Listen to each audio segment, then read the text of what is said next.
Hello, my name is Paul Grinsell. I'm the Executive Director of the Beta Trade Association, and today I welcome you here to Federation House to introduce you to the inaugural panel of experts who are fronting up the National Home Improvement Week campaign, the first time ever, and here I'm going to give you some tips and tricks of some of the brands from some of the leading experts.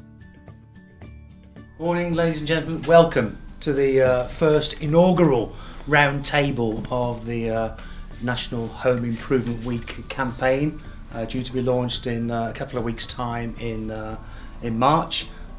Today around the table we've got sponsors and supporters and bloggers.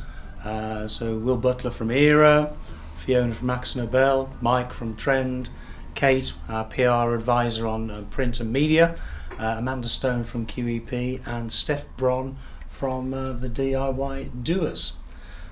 Thank you very much. Great for you to join us.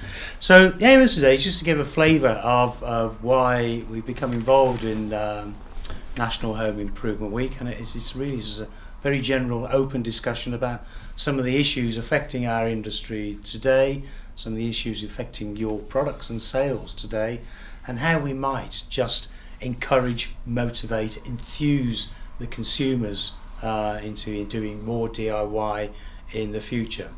As a sweeping overgeneralisation, we seem to have a little bit of a generation gap in the consumers today. Some of the skills that might have been learnt from our parents years ago haven't come down, and we have a particular gap with some of the younger millennials not getting into DIY quite as much as we would like to.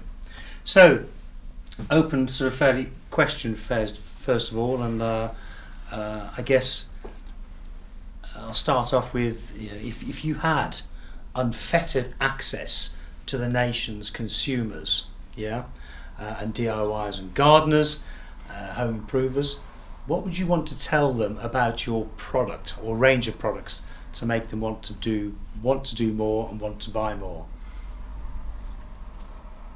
Mike, are you keen to kick off? Yeah, I can kick off. I would say, if I have one thing to say, is don't be afraid.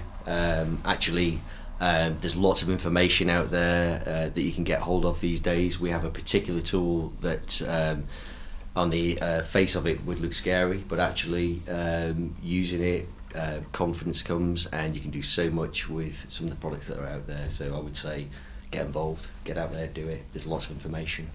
Don't be afraid. That would be my first take.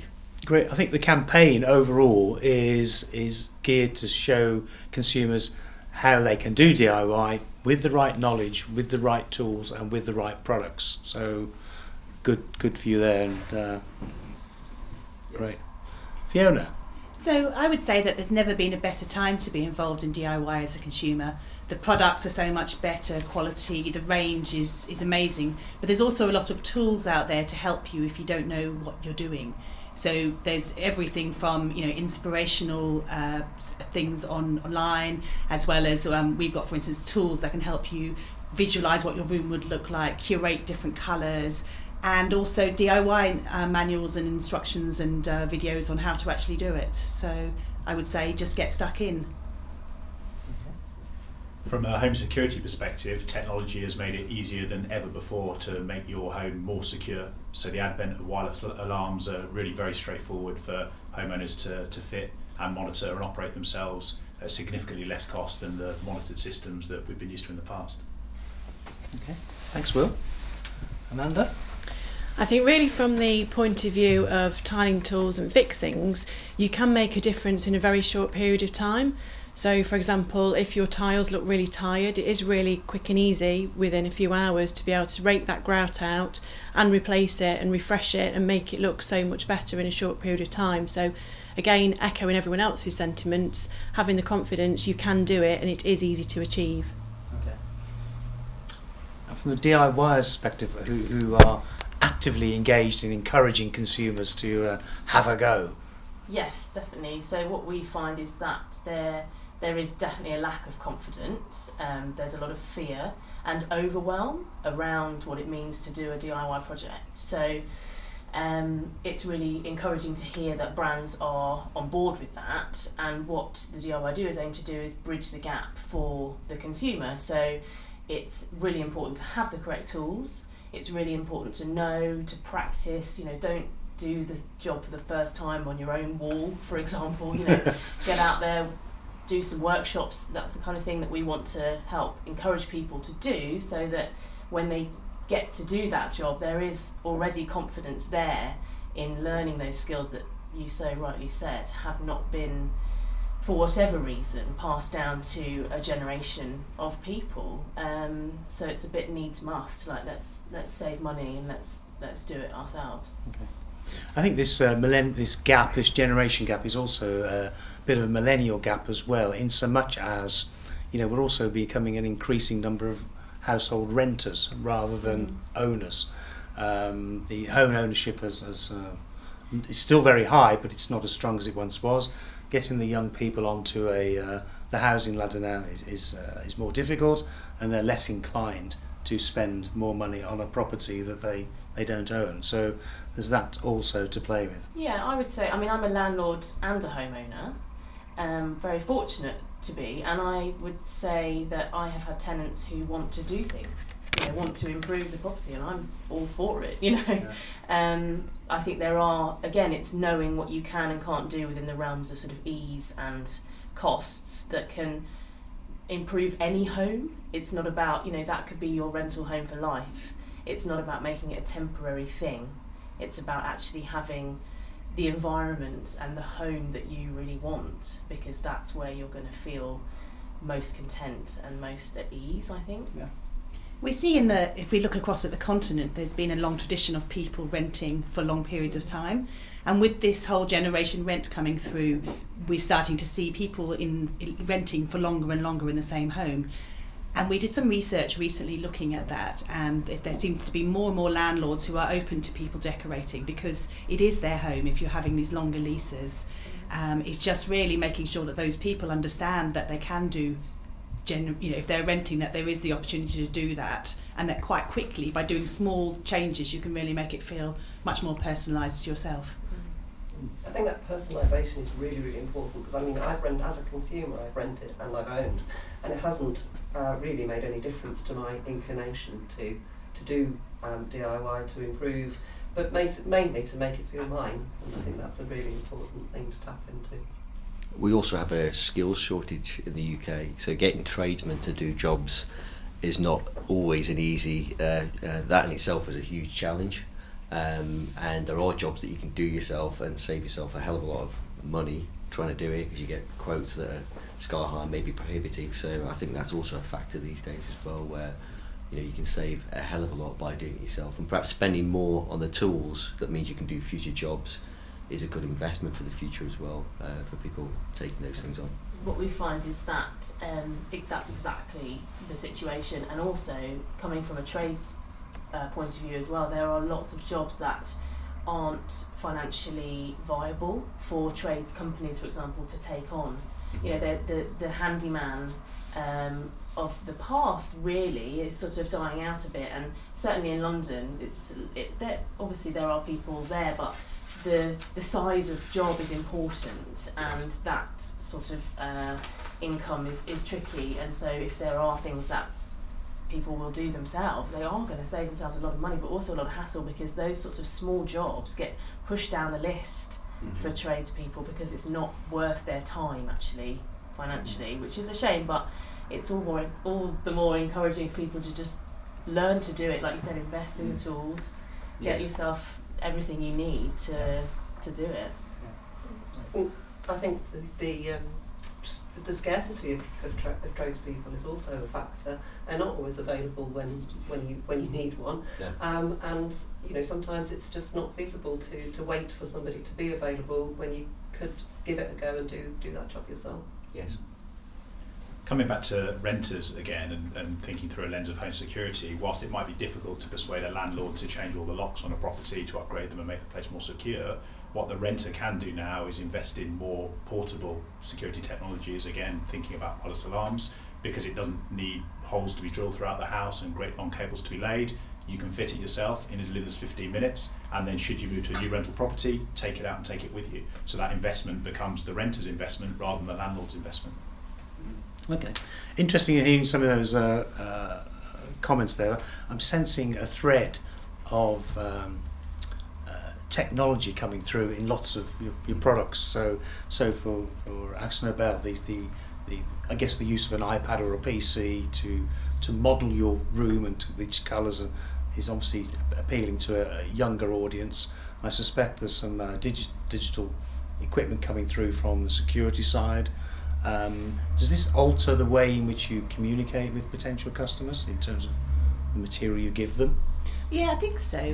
What we've really realised with consumers, especially the millennial younger audience, is because it's either confusing, either from an aesthetic colour choice point of view or from a how to do it point of view, that they get discouraged and drop out. So if you think about the purchase cycle, what we try to look at is all the different touch points where they might get discouraged throughout the journey and try and make sure we've got something to help them along, be it visualizers on an iPad, be it in-store, because in-store is still very important, in-store collateral such as magazines and colour guides and everything else in between to try and help, you know, ease them into making the decision to go ahead and actually paint.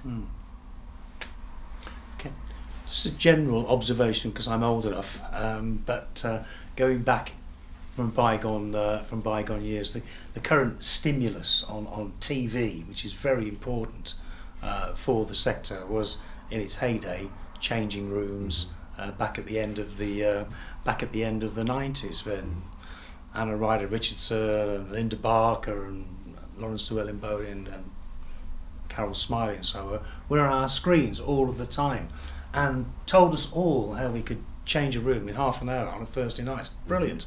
MDF was the thing that's here, paint. You know, that's where paint's really gathered its momentum and wallpapering went off the boil. But that clearly is a stimulus that we've had in the past, but we don't have now. You know, how can we generate that level of activity once again through our own devices without the TV?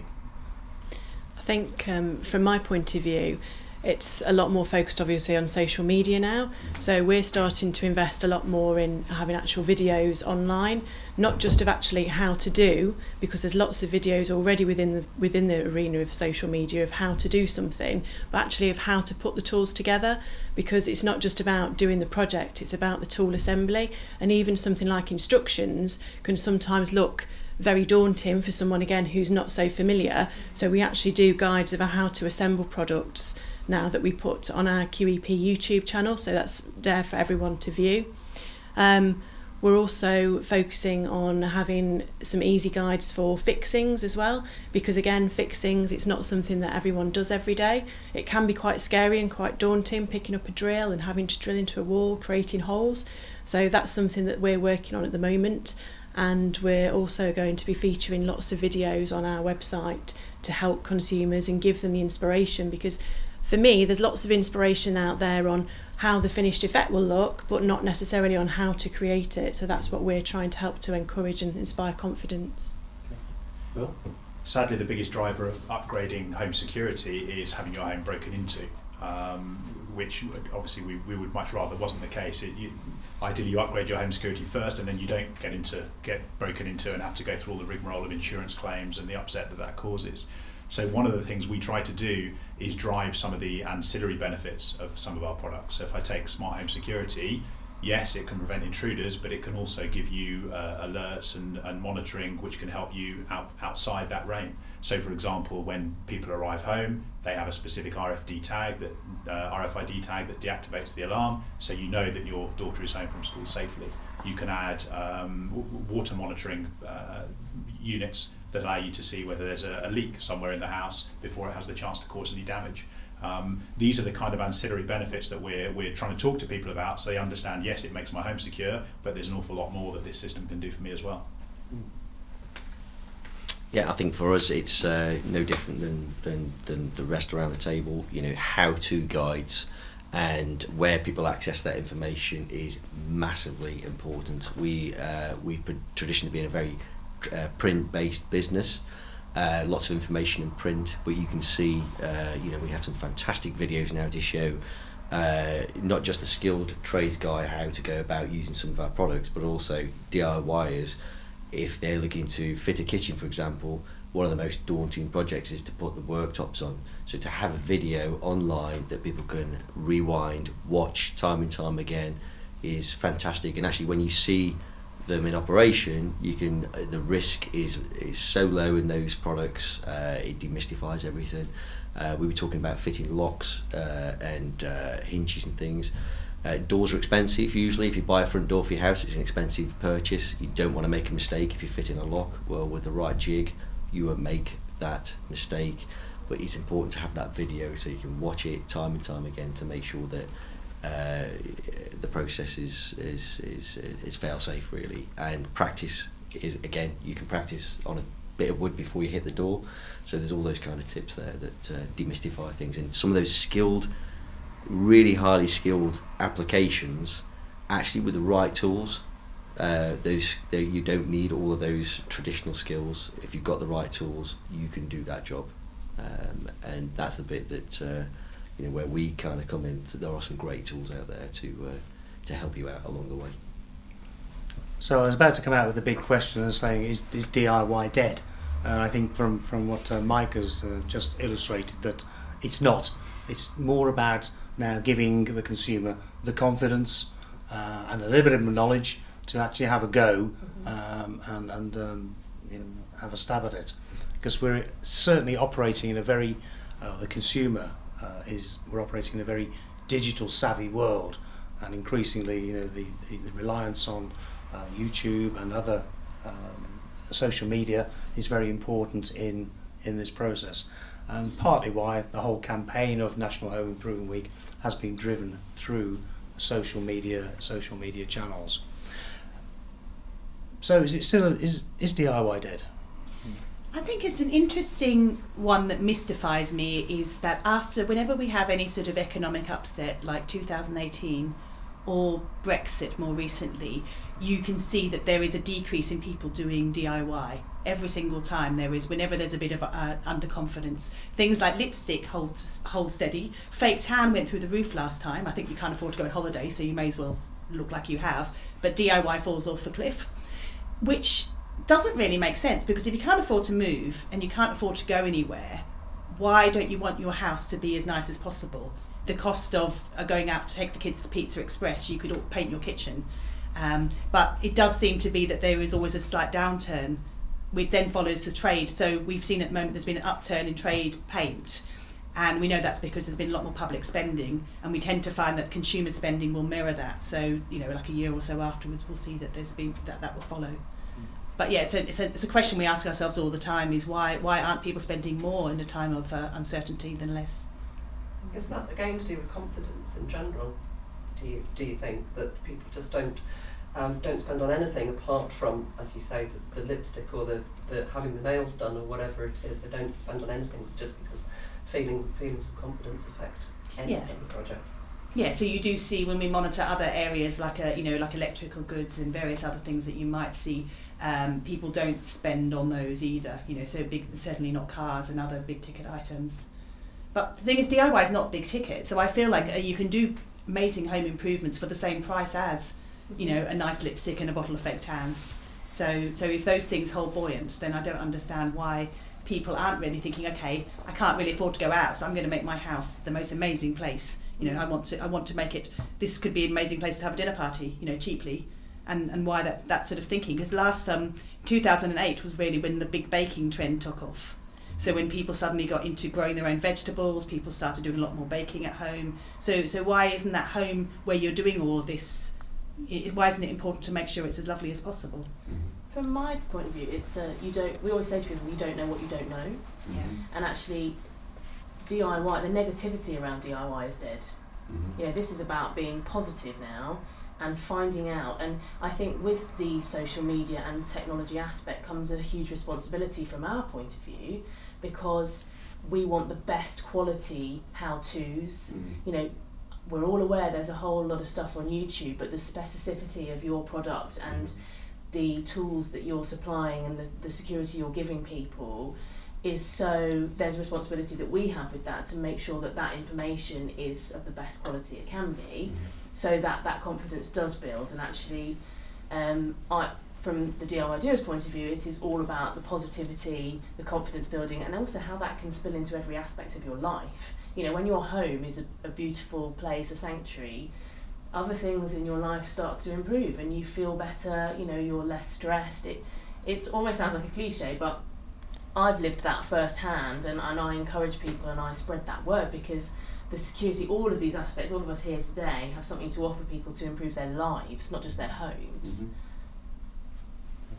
It's interesting to hear you talking about community, because if I look at monitoring again within the alarms context, it used to be if you wanted a monitored alarm, you had to pay £500 to £1,000 to get it installed, £40 a month for someone to monitor it on a 3-year contract, and when you end the contract, they come and take all the kit away because you never really owned it anyway. So that's £2,500 to £3,000 on that system.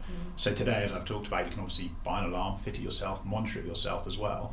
One other angle that we're exploring, we've recently integrated with a social media platform called Trigva. It's a Swedish platform, and they specialise in bringing together communities in order to share information. And a community could be as small as a cul-de-sac or a road or a wider area. And the idea is that at certain times when you're not available, if your alarm is triggered, it actually alerts the community platform, so that you know that your neighbours know something is up. Therefore, if they're at home, they can, you know, go and look at your house, see what's happened, or equally if they're not at home, be concerned that something's going on in the area and perhaps get home faster than you can. So quite often in these harder times, it does bring communities closer together, and that's something that we're certainly seeing through this integration. Retailers, I think, are getting much better as well as far as getting the home improvement message across. We have a dedicated network of distribution. They get trained, so you know it's our responsibility to make sure that they can offer the best advice, the guys behind the counters and the staff behind the counters, to the end users when they come in, and try and demystify it. So I think social media, the web, our videos, the print, it's, you know, certainly omni-channel. You've got to have all your bases covered, but the last person usually in the transaction is, if it's not online, is in store, and that person behind that counter can give the best information and accurately, and put across that, hey, if you buy this tool, you also need to consider this, this and this when you do it, and it all comes together. And we get a huge amount of people coming to trade shows now, or DIY shows, events basically, where people come and they want to know, how do I fit a worktop? How can I fit that lock? It's beyond me. You know, what tools do I need? And within 5 or 10 minutes, they've had a demonstration, they've seen it, they've spoken to an expert, and they're away. And then you'll see them at the next event maybe, and they'll go, hey, great, we got some great advice from the demonstrator, and they completed their task, and on they go. And they've got those tools are there for future use. It's support, isn't it? It's having a support network, Absolutely. A community where you can go, it all feeds into the same thing. Yes. And knowing that you're not on your own, there isn't that overwhelm, you're not on your own. Going back to the TV shows, I think they were hugely inspiring for people, but actually I don't know how much they encourage people to actually get up and do it themselves. You know, we were entertained genuinely by these changing rooms, but I feel like now there's a gap for Gen Pop. You know, your neighbour, you getting up and actually people watching that on television. You know, it's all very well watching an expert do it, but what does that mean to you to actually pick up that drill and do that and be accountable, have someone there with you helping you, and everyone watching that gets an opportunity to see somebody just like them who hasn't done this for years and years and years, and they've done it, great, and that we find people a lot more in terms of confidence, you know. I think this is where I think it's probably where Pinterest comes in, isn't it? Where it's a massive stimulus of ideas and colours and effects that you can do sort of fairly simply, that have been done by individuals. But is it more a case of consumers being money rich and time poor in our busy and hectic, you know, lives that we run today, to enable us to do some of these tasks? I don't think they're money rich at the moment. I think we've seen, we look at consumer confidence trends, that we see that people have less disposable money or feel that they have less disposable money. And the time, I think the thing with time rich or time poor, it's a perception. If something's important enough to you, you will prioritise the time. So it's that they're not thinking it's important enough to do the job that's making them feel time poor. Because there's always something more interesting you could be doing, frankly, than DIY. So we need to make it something that goes to the top of their list. I just Increasingly, it's just me, yeah. Exactly. But it's a good point that you make, Fiona, because in your own mind you'll prioritise what's important within your life, and like you say, if you really want to create that finish at home, you will find the time to do it. So it's all about really what people want to prioritise and what they see as the most important thing within their life. Isn't the fact that we are quite time poor an incentive to get better at doing some of these jobs and actually have the means to learn how to do them more quickly? Because I certainly know that if somebody shows me how to use a particular DIY tool, I will find that job goes not only better but much more quickly. So actually that's a whole reason to improve the learning. What we find with people who come to workshops with us is that they think that's so hard, sealing your bath. Oh, massive, it's going to take me all day. And then you actually do it, and there's a misconception of the time involved. Mm-hmm. So ultimately you do save money and you do save time and you do improve your home, and your sense of satisfaction is, that everything's a win, actually, Yeah, I rather agree. than that kind of, oh, I'm slightly ashamed of it, sorry about the bathroom, don't look in there kind of mentality that maybe people have slipped into, because they think, well, I couldn't possibly do that. But actually, if you bridge that gap for them and show them how simple it is, the sense of reward is much greater. Mm-hmm. I have to agree, the sense of satisfaction on doing a job and standing back and going, I've done I did that. Yeah. It's Yeah. just Absolutely. great. It's addictive. It is. And It's that- addictive. And there's a classic example of where you can get some tools that make it easier to get the almost the professional finish that you would expect from a plumber. And I think you could look at lots of areas where with the right tools it will make it easier. You spend that little bit more to get the right tools, it'll make it easier, make it more professional. Yes, some practice in some cases, but the self-satisfaction is huge by doing it yourself, so definitely. And even if you do employ a professional to do a job, it still doesn't guarantee the quality, because the professional might not be as professional as they claim to be, so you actually have little control over the project. And particularly, we mentioned time poor. If you leave a tradesman on their own to complete a project while you're at work during the day, you come home in the evening and you find it's not what you expected, not what you wanted, something's been changed throughout the day, you actually don't have that control that you have if you do it yourself. By doing it yourself, you can control the time, you can control the materials, and you can control the cost. So there are lots of benefits for doing it yourself versus having someone else complete the task for you. As we've identified in the campaign, the rewards are more emotional, psychological, and also financial in getting and doing it home improvements yourself. So we've talked about economic factors, but also is there a generational difference between triggers to doing DIY or not? I think the other key one in there is actually life stage, because actually changes in life stage can trigger this kind of activity, be it the birth or arrival of a new child and redecorating a room. From my perspective, when a child becomes a toddler, that's absolutely the right time to start fitting safety catches onto first floor windows and above. So that's another area that I think we can all pick up on in order to find opportunities to encourage people to make these changes to their homes.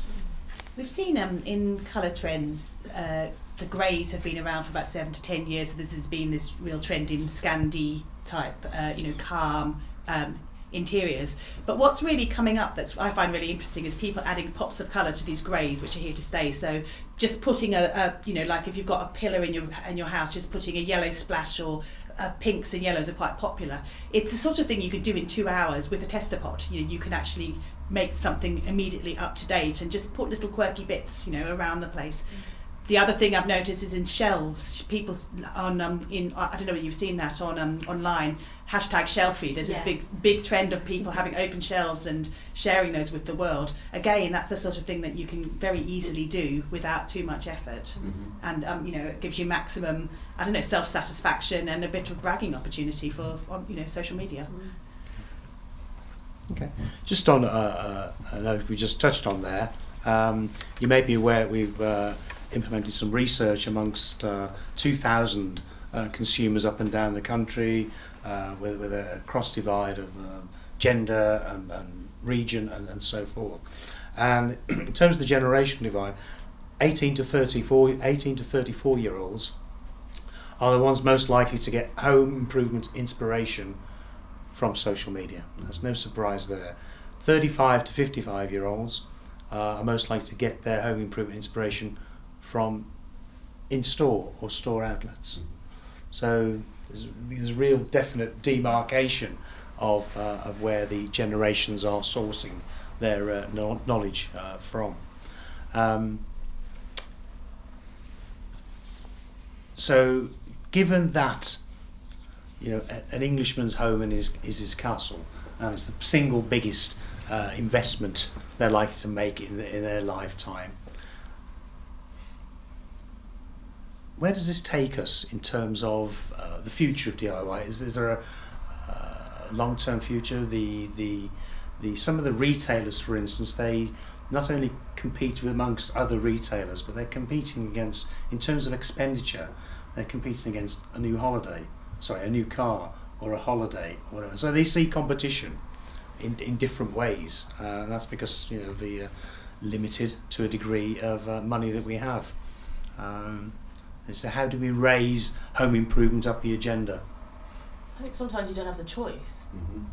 You know, if something breaks or you get a leak or something falls off the wall, you know, for as long as we live in houses, there will be, and flats and anywhere, there will be DIY. You know, holidays are a luxury or a choice, whatever. And a new car, fine. Some people don't drive or don't need a car, they live in a city. But I think you will always live somewhere, so you should always know how to turn the water off, and you should always know what to do in an emergency. And there is just some life, for me, they're life basics. And if you don't know these things, please find them out. You know, we are giving you the resources. So it's a forever thing, and that's why investing in yourself and that knowledge it's a no-brainer as far as I'm concerned, because you are always going to live somewhere. You know. Yeah, and our homes are all different, and we've got ancient housing stock as well, you know, as well as brand new housing stock, and there's less new build, and there's lots of renovation opportunities out there. So I think, you know, particularly in the UK and Ireland, there's a huge opportunity to improve where you live, you know, and whether it's extending it or just making small changes in different rooms, or fitting locks or whatever that is. We've got the tools to do it. It's the skills, the videos are coming. I think social media, the web is a huge part of this. It's not by all means, that's not just it, but that plays a big part of it, I think, a huge part now. I think also, sorry, you go. I was just going to say that your home is the biggest investment, or the bit that you're ever going to own. So actually paying that off, that is the biggest chunk of money that you're going to spend on anything. So as well as it being a nice place to be, you should be protecting your investment. You know, you need to be looking after that, because that is your security in life. As a product designer and manufacturer, I think our role is to innovate and bring things to market that actually inspire people to want to make change. So the idea of changing your locks, if your locks are perfectly good, isn't particularly inspiring and exciting.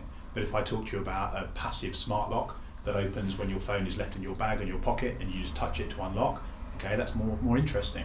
If I tell you that you can send an e-key to somebody else so they can get into your home when you're not there because they need access, that's more interesting still. I can revoke the e-key if I need to. So these are additional things that suddenly make the lock into so much more than just that thing I stick my key in to get in and out of the home.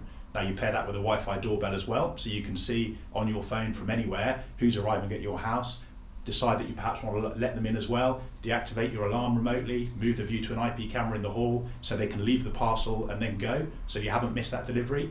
That's all suddenly very interesting stuff that might motivate people to make changes in areas that they previously wouldn't have done.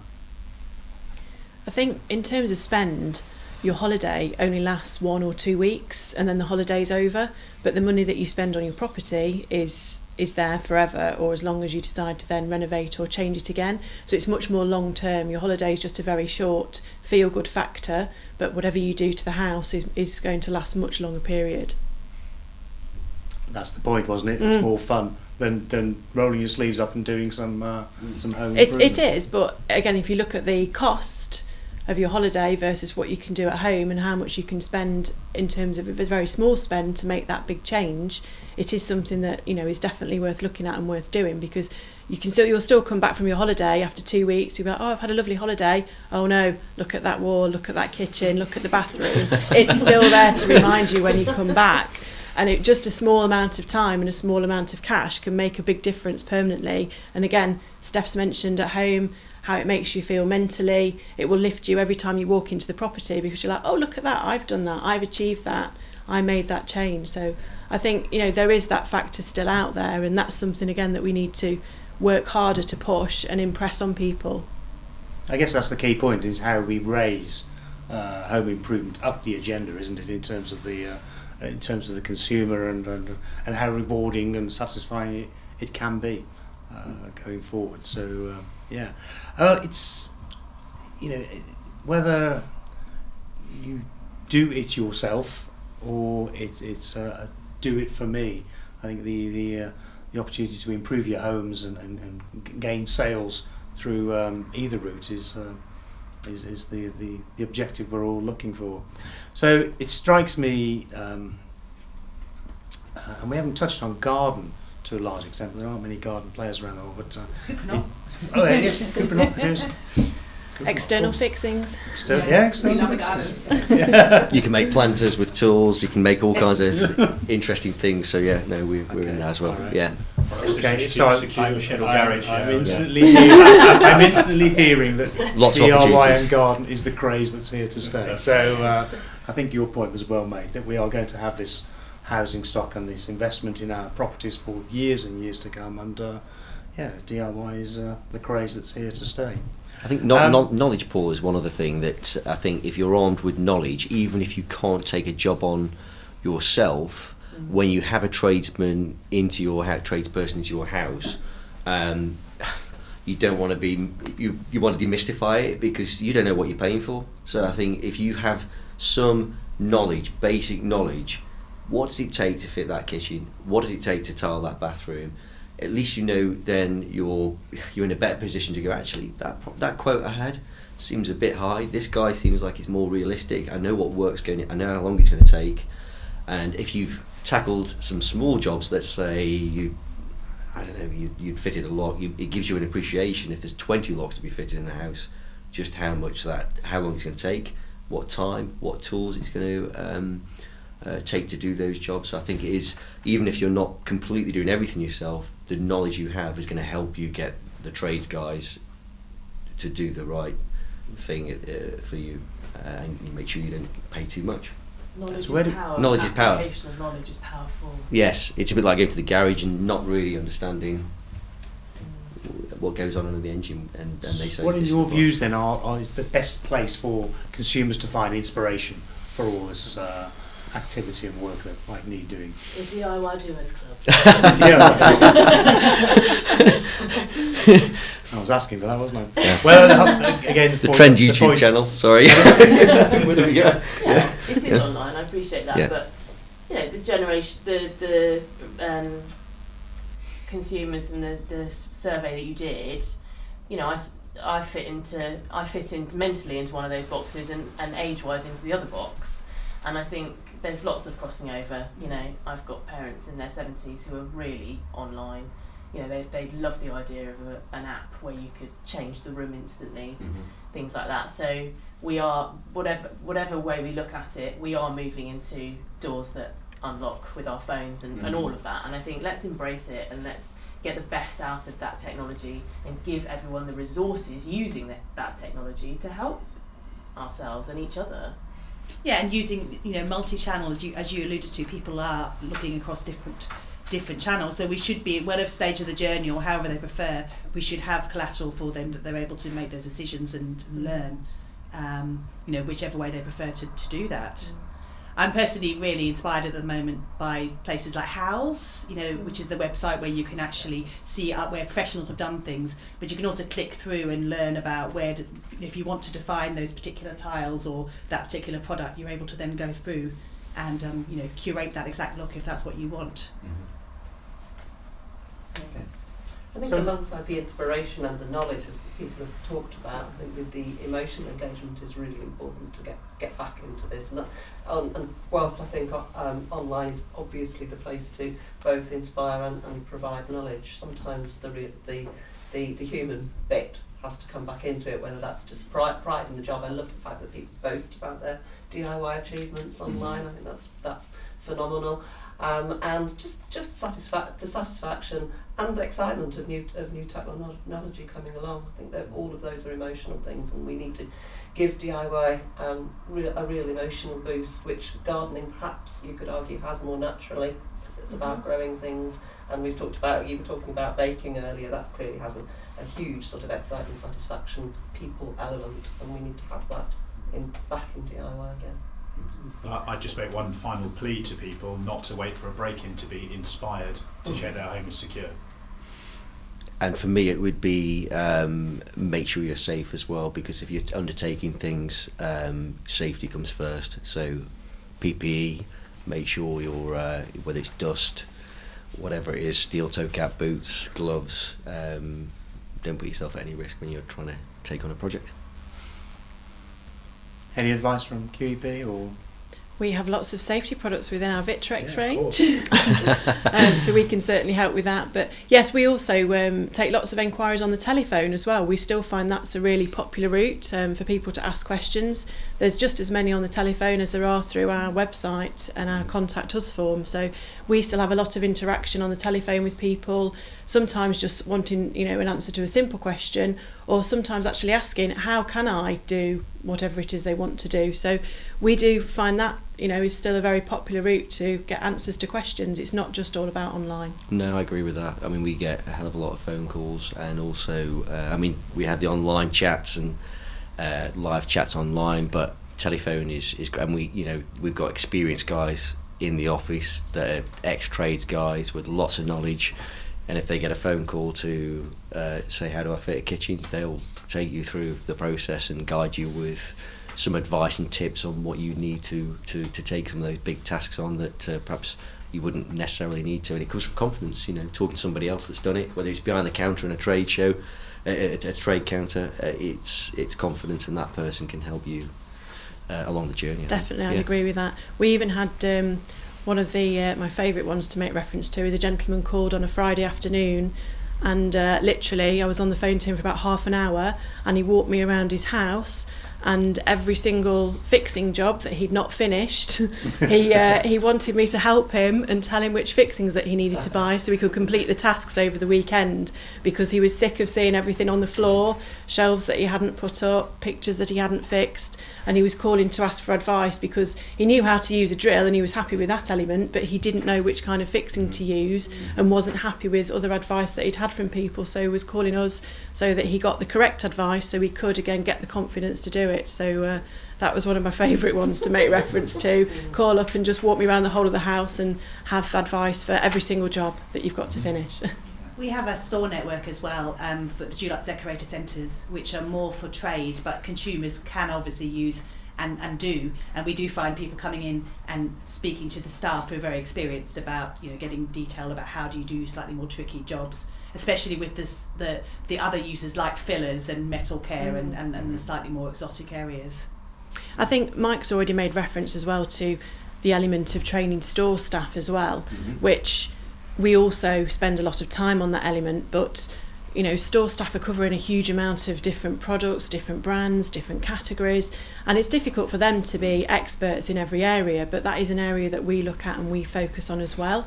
I think it's also worth remembering that that's also a continuous thing that you have to work on, because obviously staff turnover can be quite quick. Yes. So we also do days in store where we'll have a feature day and we'll look at featuring our oval lock screws or our fixings again to help and inspire consumers so they can actually complete the job in hand.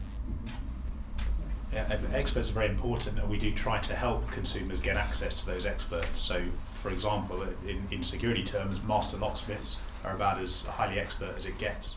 And if you go on our Era Home Security website as a homeowner, put in your postcode, we'll give you a list of the 3 nearest master locksmiths to you and a voucher code to get them to come around for free and do a complete assessment of your home for home security, front door, back door, garage, garden, alarm, the whole lot. And then they'll give you a recommendation for what they would do to make the property secure, but then it's your choice how far you take that. And we think that kind of advice is really important and helpful for a consumer to have. We had a lovely story talking about experts helping, but also just experienced people. A lady was in a DIY store, and she was overwhelmed with the different grades of sandpaper, didn't know what she needed to do for front door. And she went on the DIY Doers Club and she posted a question, and somebody, not an expert, but somebody else who was a member of the club who knew the answer, replied to her within 2 minutes, and there she was, relieved, able to make her purchase. And I think that sense of community, and also, oh, I've done that, oh, it was really easy, is so nice for people in a relatable sense. And to have a voucher code or to have some community of recommendation is fantastic for these sorts of products as well. Speaking as a consumer, sometimes there is no substitute for a real person in real time talking you through something. However you access that, whether that's on the phone or in a store, I've had some really good in-store experiences of people just talking me through what I need, what I really need, and if I have that, and then I'm going to need some of those, so don't forget that bit, and then talking me through how to do that. And it's particularly the case if you have a bit of an emergency situation as well. Something's gone wrong that you need to put right, that reassurance of I've done that, this is the best way, this is the quickest way, is fantastic. Are there any key points from around the table you want to sort of say about your involvement with National Home Improvement Week? I know Adam will cover this off in a short while. Any particular areas you want to expand on particularly? Because I will just tail off, I think, with some of the research findings that we did amongst these 2,000 consumers up and down the country. The key headline figure is 63% of the UK have admitted they don't love the current home they live in, whether it's due to marks on the walls, conditions of carpets, clutter, smells, lack of space, poor decoration, mould, amongst a declining scale of issues.